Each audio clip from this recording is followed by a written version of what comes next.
पहिले कहाँ ले जाई तो? पहिले घोड़ा पे बैठा के तब चांद के पार ले। अच्छा, पहिले घोड़ा पर बैठी ओकरा बाद में चांद के पार की। हाँ। घोड़ा ई कैसन घोड़ा बा? ई आदमी के घोड़ा रहे, गाना के बोल बा कि अच्छा, सैया मोरा धके कोड़ा घोड़ा पर चढ़ेबा कहीं। कय गो हो गइल बा अभी ले?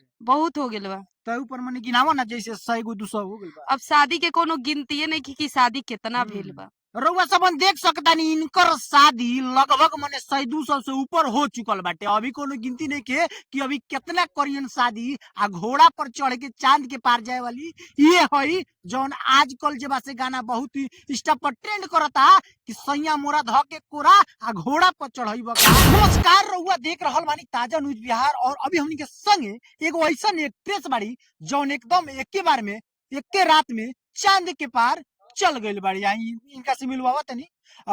सबसे पहिले राउर नाम का भाई बताई? प्रीति मिश्रा। अच्छा, चांद के पार हुए गइल बानी का? जी। हाँ, कितना दिन में?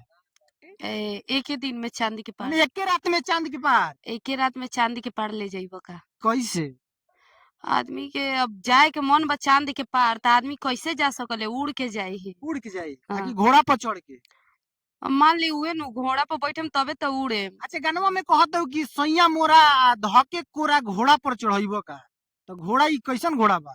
ई आदमी के घोड़ा रहे, गाना के बोल बा कि अच्छा। सैया मोरा धके कोड़ा घोड़ा पर चढ़ेबा कहीं। हम्म, ई कोनो घोड़ा ना रहे, केहू के घोड़ा ना रहे, गाना के बोल बाटे। हाँ, हाँ। तो अब के तो कहत नहीं आदमी के घोड़ा रहे।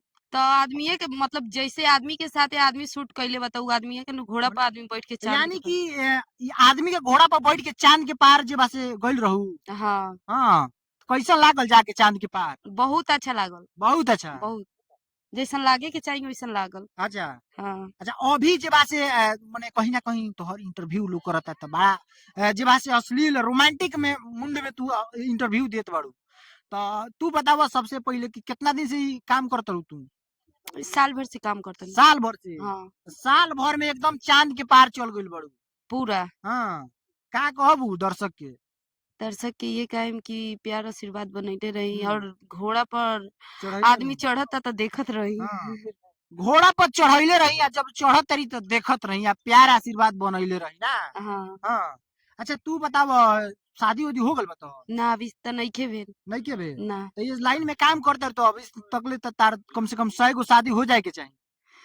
अब ऐसन बात थोड़े बा कि 100 गो शादी हो जाएगी। आदमी के रोज शादी होखेला, रियल हाँ, वाला शादी नइखे भेल। हाँ। जितना बा उतना झूठ के मने शादी रोज शादी होला नु? कय गो हो गइल बा अभी ले? बहुत हो गेल बा। त ऊपर मने गिनावा ना जैसे 100 गो 200 हो गइल बा। अब शादी के कोनो गिनतिये नहीं कि शादी कितना भेल हुँ। बा। रउआ सबन देख सकतानी इनकर शादी लगभग मने 100-200 से ऊपर हो चुकल बाटे। अभी कोनो गिनती नहीं के कि अभी कितना करियन शादी आ घोड़ा पर चढ़ के चांद के पार जाए वाली ये हई जौन आजकल जे बा से गाना बहुत ही इंस्टा पर ट्रेंड करता कि सैया मोरा ध के कोरा आ घोड़ा पर चढ़इब का? तो घोड़ा पर चढ़े वाला इहे उ इंसान बाड़ी आ चांद पर जाए वाला जे बा से चांद के पार पहिला इंसान इहे बाड़ी ना? हाँ। अच्छा केहू से प्यार-व्यार भइल बा कि ना? अब ऐसन बात थोड़े बा कि केहू से केहू के प्यार ना होखेला। हुँ, अभी भेल नइखे। हुँ। आदमी चाही तो जरूर होई। अच्छा, कैसे चाहबू? कब चाहबू?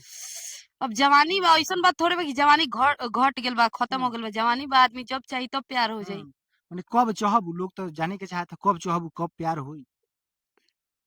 मतलब कब प्यार होई? प्यारो के कोनो लिमिट होखेला का? प्यार हुँ। आदमी कभी भी कर अच्छा सकता। कभी भी?